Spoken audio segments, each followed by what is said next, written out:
Welcome to the Gounie Podcast. Interesting chats with interesting people on our very interesting Red Sea shores. On this episode, we are delighted to chat with engineer Samih Sawiris, the man whose vision made these interesting shores of Gouna possible. We talk about everything all the way from the start of Gouna to his current and upcoming musical and film directing careers. So stick around, enjoy the talk, and don't forget to follow, like, and subscribe. Welcome back to the Gounie Podcast. We're right here in our booth in the beautiful Abu Tig Marina, and it gives me great honor and joy to have the man that made it all happen, Mr. Samih Sawiris. Welcome to the podcast. Thank you for hosting. Mr. Samih, next year, it would have been 35 years. 35 years of Gouna. And I don't know if anybody asks you this or not, but to you, how does it feel? How does it feel to have 35 years of this legacy and more, inshallah, still to come? Well, it shocks me every time I do the math that it's basically a bit more than half my age. Yeah. So half my life was here, which is a lot. And maybe thousands, if not tens of thousands or hundreds of thousands of lives affected, me being one of them, people that have decided to come here and make this place home. And let alone the people that have decided to come and visit and have events and functions here. How does that make you feel to be responsible for all of that? Well, with the visitors, it's less of a responsibility than for those who decide to really move and live here. Those, I am really constantly feeling the responsibility because they're here to start a new livelihood. They're here with their children in our schools. They need the medical care all the time. So they are, for me, the most important aspect of this development and of the growth of this development. And the way you feel about how Gouna started, if I recall correctly, when it first started, none of this was planned, I think. At all, or it would have never happened. Yeah. If it was planned, it would have been too big, too overwhelming, and too grand to imagine as somebody who was not even in the business. So thank God it was not revealed to me back then that it has to be so big in order for it to become a sustainable town. And if I recall correctly, we started with maybe just 500,000 square meters, and now we're almost at 40 million square meters. Yeah. When did Samih feel that we've reached critical mass? That, oh my God, no, this is a city. Khalas, it's a city. Again, thank God I didn't understand the exact meaning of the word critical mass, or at least I couldn't calculate it. I mean, I came to the conclusion that this project needs to be bigger or it will die quite early. It was not even 3-4 years down the road from the start where I realized the cost of keeping such a small community alive and serviced and covered with all the needs of the people who bought houses from us. Already back then, I realized it has to be much bigger. But I totally underestimated how much bigger. So I thought, okay, one hotel is not enough. You need to add a second one, and 60 houses doesn't make sense. You need at least 120 so that you distribute the costs. The first few years I was carrying the cost of running this place myself, because although it was in the contract of the owners that they have to pay their share of the total, but their share of the total was almost 12% of their buying price. So I couldn't have gone to the people and told them, oh, I forgot to do the math before I sold the houses, to at least give you an indication. And it now seems you're going to have to pay 12% of what you bought the house for every year. So I said, you swallow it and you just keep increasing houses so that the cost goes down to a reasonable amount, which I was charging them back then, which had nothing to do with the actual cost. And it took me much, much more. I mean, finally, Gouna became critically massed and therefore able to survive as a full-fledged town only 6-7 years ago. Slightly after the revolution, you feel? A little bit more. Let's say 7-8 years at most. Before that, there were still a lot of ingredients of services that we were subsidizing heavily. the school, the international school, is still not making money, but back then it was losing millions. The hospital's capital was wiped out ages ago, and we were like having to put money every year, but you needed it, and the school, you needed it, and so on. So that revelation of what the term critical mass amounts to was, fortunately, for my luck, not obvious to me back then, or it would have all not happened. Well, thankfully, it wasn't obvious to you back then. Yeah. Sometimes ignorance is bliss. Of course. I want to go back even before that. If I remember correctly, one of your first business ventures was establishing a boat factory, a fiberglass boat factory. Yeah. And I feel like I want to kind of link. You're very much an outdoorsman. You have a love for fishing, for the desert, and for boating life. Would it have happened if you didn't have that much love for boating and for fishing, etc.? No. It wouldn't have happened, Not right? at all, because actually the whole initiation of this project was because I was no longer happy in Hurghada. It became a bit too haphazardly developed, and there were too many boats doing whatever they wanted over there. And I decided that I love this Red Sea, and I don't want to see it destroyed like the Mediterranean, Alexandria and then Agami. Yeah. And we were there as children. We had the best time. And then when it wasn't so nice, we went to Agami. We had the best time. Then it went off, and there was nothing for a while. By the way, at that time when I started Gouna, both options were already not the same as they used to be when we were growing up. And I felt that if it goes on like this, my children are not going to like this country, because the summer holidays for children are the most important, and they're going to start traveling abroad.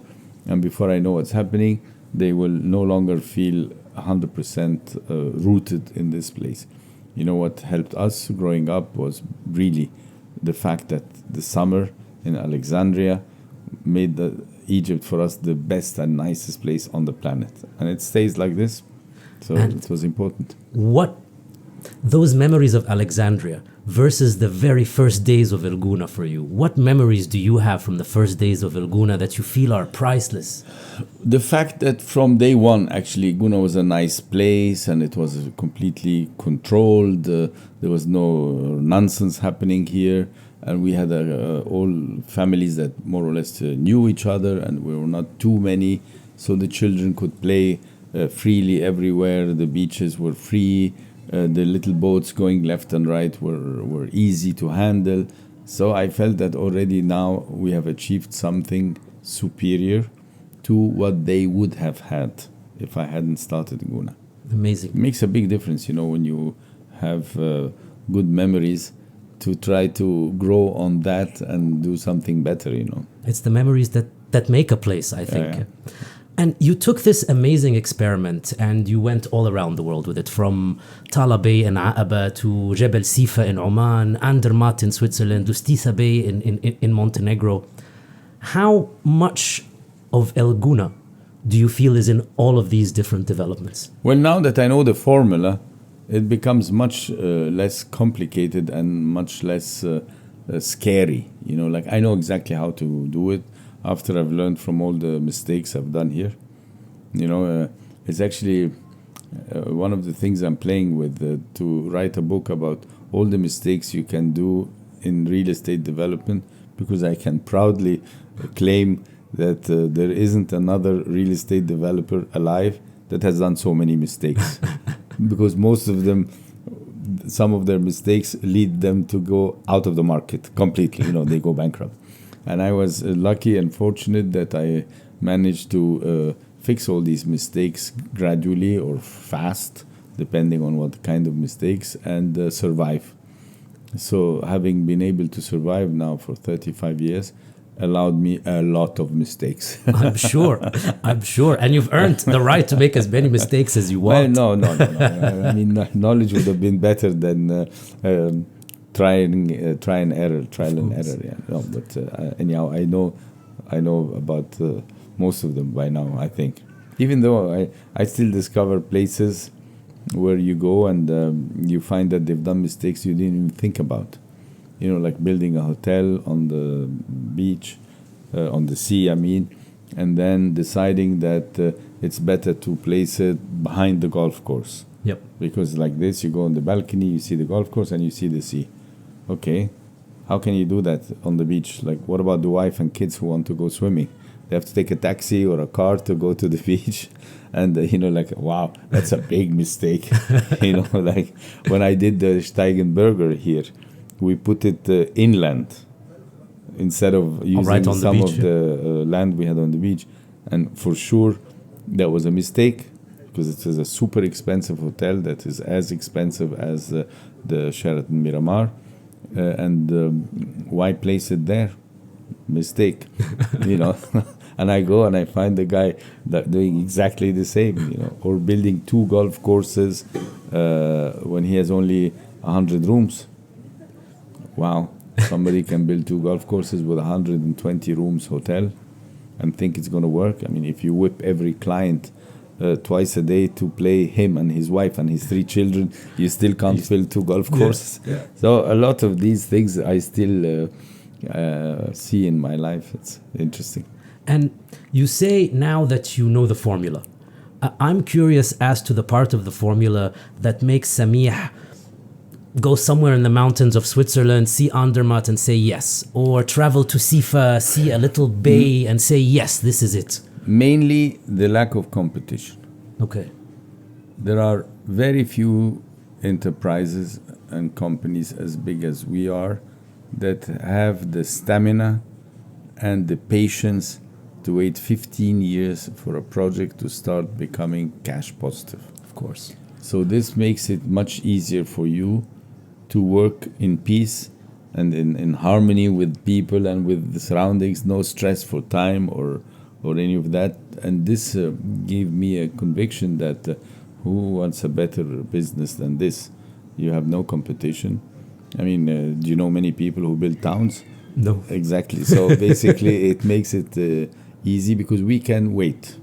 And then after 15 years, you start making money and you make up for the years where you didn't make money. Yeah. So that was the reason why I embarked on more projects in other places. That really was it.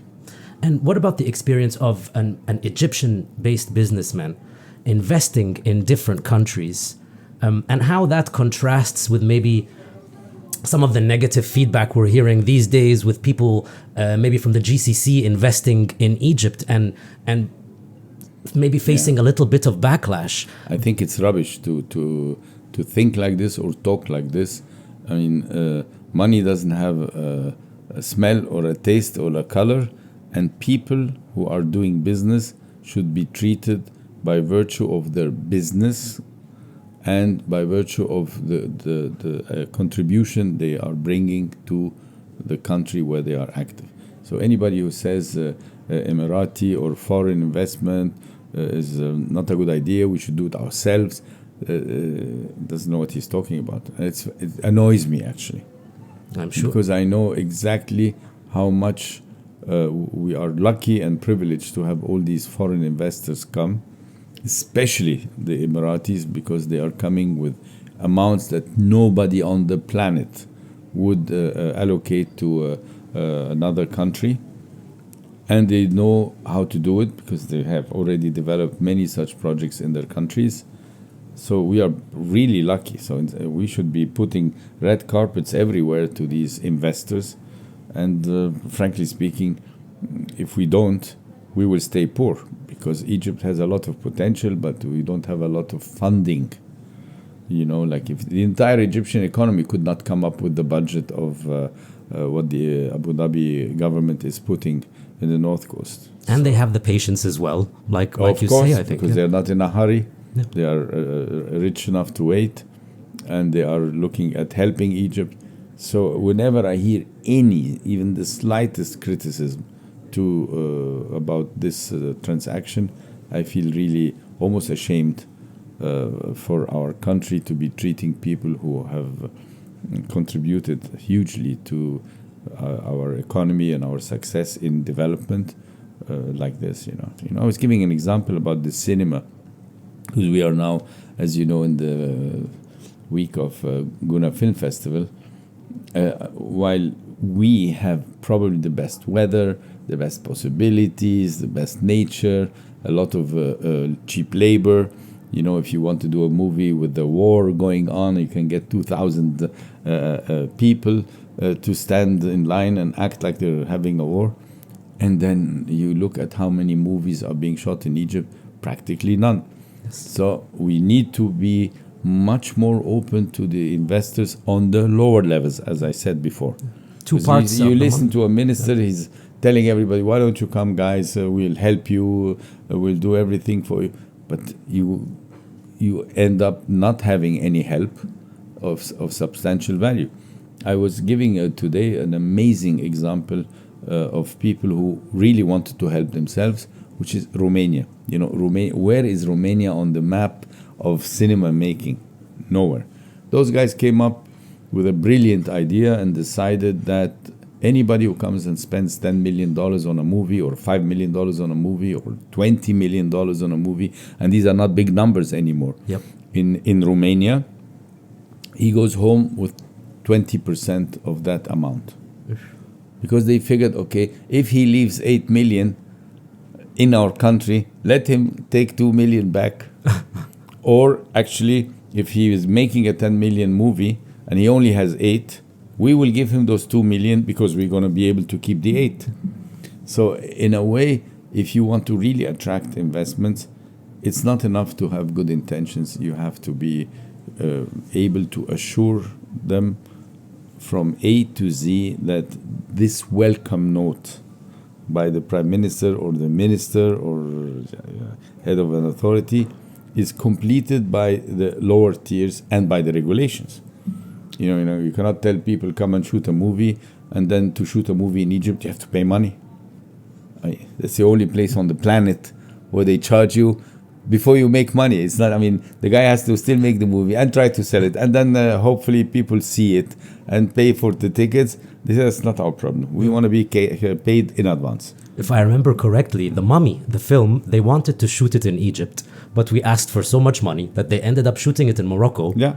And they got all their hotels for free. Yeah. They got tens of thousands of but they still left a couple of $1 million in Morocco, which are the expenses that occur when you do a movie. And this is the philosophy that we are still lacking, not taxing people in advance. We should start learning to wait until people make money and then take a cut, a big cut even, because our taxes in Egypt ultimately are not high. We are among the lower tax brackets in the world. We only charge 25 or 28, I can't even remember, but most of the other countries are in the 30s. I think that also segues perfectly into the fact that we are in the Gouna Film Festival week and Cinema for Humanity as a platform, and how El Gouna Film Festival, yes, we have all the red carpets and the glitz and the glamour, but the majority of the work that goes on in the festival is providing opportunities for up-and-coming filmmakers with grants and workshops and help them have their projects come to the light. I am now convinced that we are on the right track to help push and create the platform for young people in Egypt to get into the cinema business, cinema making, and I am also hopeful and quite optimistic that in 20 years, these thousands that you have seen today and yesterday and every day, thousands of these young people excited about this industry will produce at least hundreds of fantastic filmmakers and therefore fantastic revival of the cinema industry in Egypt. It's something we had. Yeah. We lost it, and I feel from the vibe that I noticed in the last few days in Cine Gouna and the hub and so on, that this generation might make it. I hope so. I hope so indeed. And a few years ago, you promised yourself and the world to perform in front of everyone.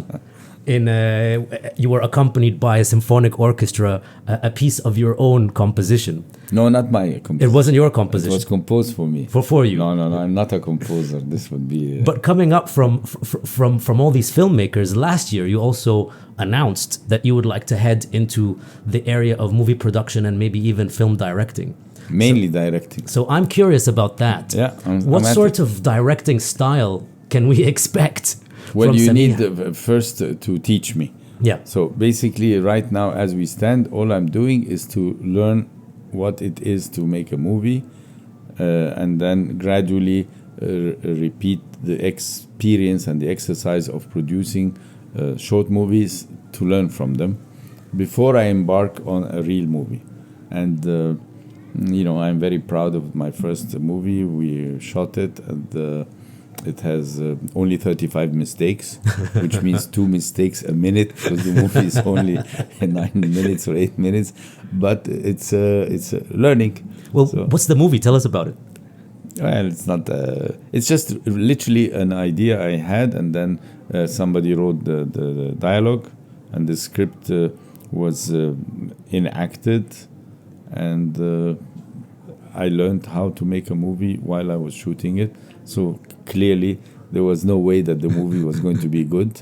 But I learned much faster than if I had gone to school or read books and so on.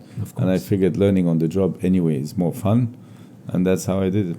But that experience really revealed something amazing to me, which is how we all undervalue the performance of producing a movie and directing a movie. It is almost as complicated as building El Gouna. I kid you not, because there are so many little factors that play a significant role. Like just dress the star in the wrong outfit and you already ruined the movie. Put lousy music or not adequate music, you ruin the movie. Get one of the many actors who doesn't know how to act, you ruin the movie. The script is boring, you ruin the movie. The script is too long, you ruin the movie. The cameraman doesn't know what he's doing, you ruin the movie. And I can keep telling you, you ruin the movie for a long time. And the planning and the budgeting and the cost control, and it's an incredible thing. I mean, how much do you feel that as a director or someone in the artistic field, being involved in the logistics or the admin side of it would take away from the creative side? Well, that's why they have a producer and they have a director. Yeah. The producer and the set director and all these people clear time for the director in order to focus on the way he imagines every single scene. Otherwise it would be overwhelming. Can you imagine directing a movie that's maybe set in El Gouna someday? Is that a thought that... Totally. I mean, the first one was shot in Gouna. Okay. Gouna is a beautiful place to shoot movies. You can have everything. You want an office, you tell the guys, please leave me 15 minutes, I need your office. You want a boat, plenty of boats. You want a scene in the sea, plenty of desert, sea. It's right you there. You want the desert, it's just behind you. I mean, everything that you could possibly need to shoot a movie is available in Gouna, so it's much easier. You need cranes, you have them. You need 500 people to run in front of you. Easy to mobilize them. So everything you could possibly need is in El Gouna, and I feel that's the same that applies to something like the arts, like El Gouna Film Festival, sports. We have so many sporting activities happening here in El Gouna.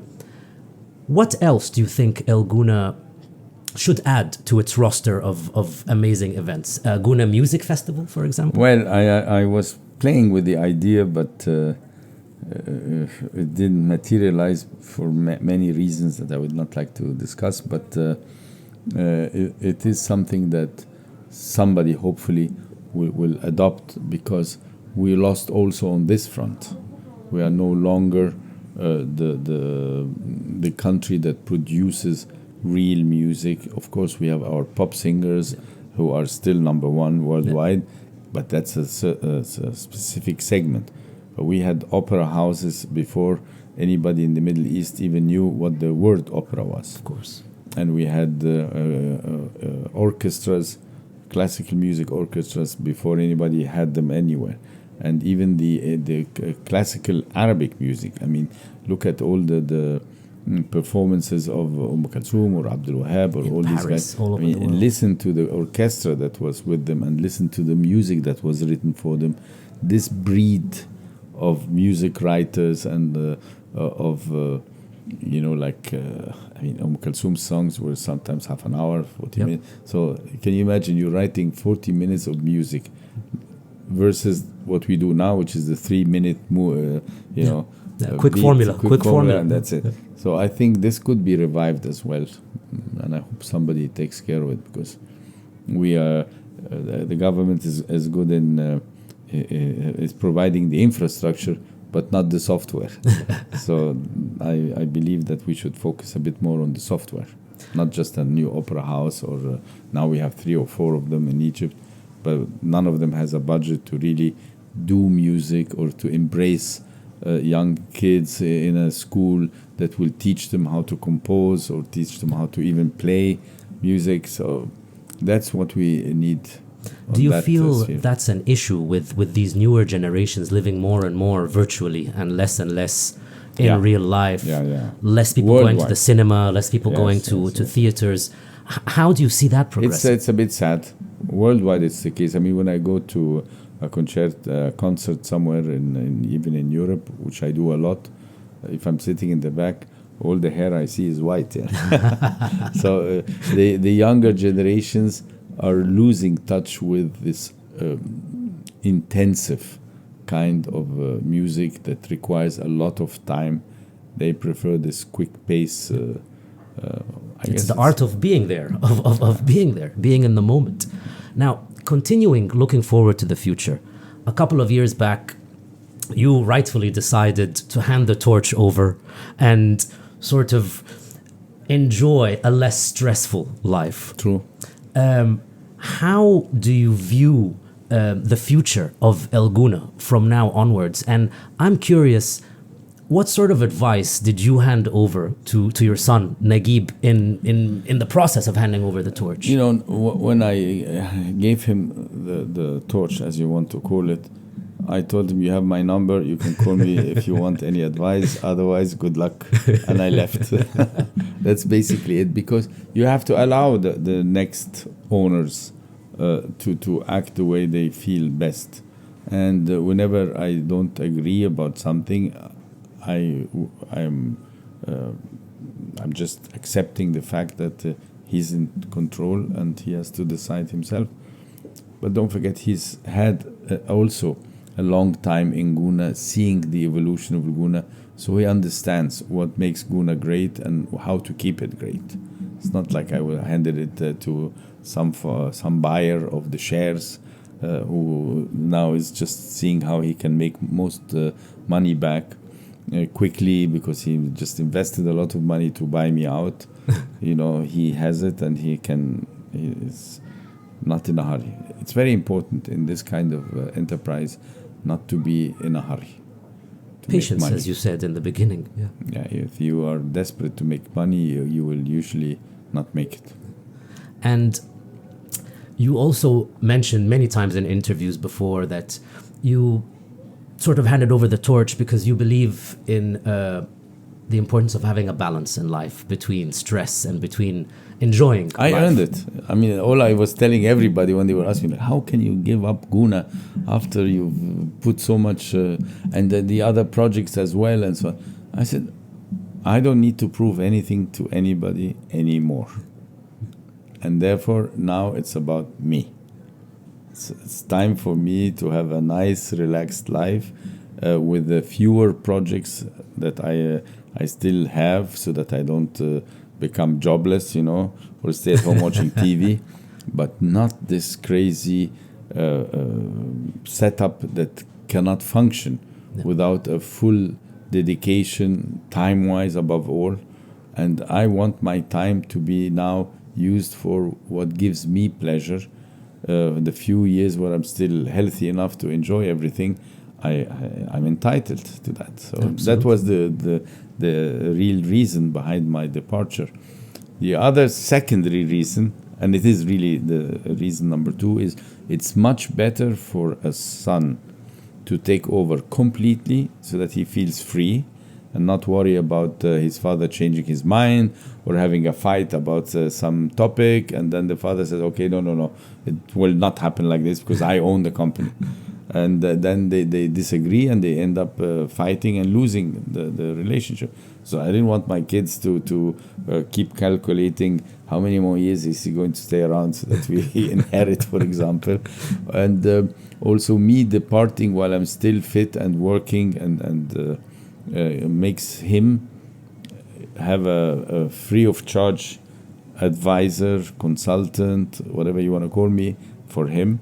While if I wait until I'm 85 to hand over the torch, like some people do, reluctantly, there will be no value coming out of me. So he hasn't managed at all, and now he's an even older man. He's 55 or 60, and he has to do it himself, and it doesn't work. If you want the continuity and the continuation, you need to hand over while you're still fit and while the other one is still young enough to learn more and to work harder than you do. And 35 years on, where would Samih like to see Gouna 35 years from now? Oh, I feel that it will become a big town, which is I'm not even able to imagine how this would be, but it will become a town, whether we like it or not. At this pace, it will become probably one of the one of the bigger towns of many countries. Like you go to Germany, you go to Switzerland, you go any country in Europe, a town of 50,000 is already a big town, and we will be probably in 35 years 300,000-400,000 people living here. So it's a relatively big or small city, And as the visionary who started it all, what would you like to say to the people of this town as we move forward in its future? If we continue to grow as we are now, and if we continue to attract people who want to be part of this town and feel for it and take care of it, then it will be an amazing town. Like I see this, for example, in Switzerland. When you go to Zurich, the people in Zurich are all conscientious about their town. Everybody takes care of the town. Everybody participates in keeping order in the town. Everybody's proud about whatever is going on in the town. And this spirit that we fortunately have in El Gouna, if this continues, we will be a great town. Because if everybody just says, "Oh, the government should do this, the government should do that," and so on, we will get nowhere. And this is the prevailing attitude in Egypt in general. And I hope that we continue to be different in the sense that everybody feels this is my town. I could not think of better words to end this with. Thank you. May this spirit continue for decades ahead. Hopefully. And personally, we thank you for making all this possible for everyone. And thank you very much for joining us on the Gounie Podcast. Thanks a lot. Bye-bye.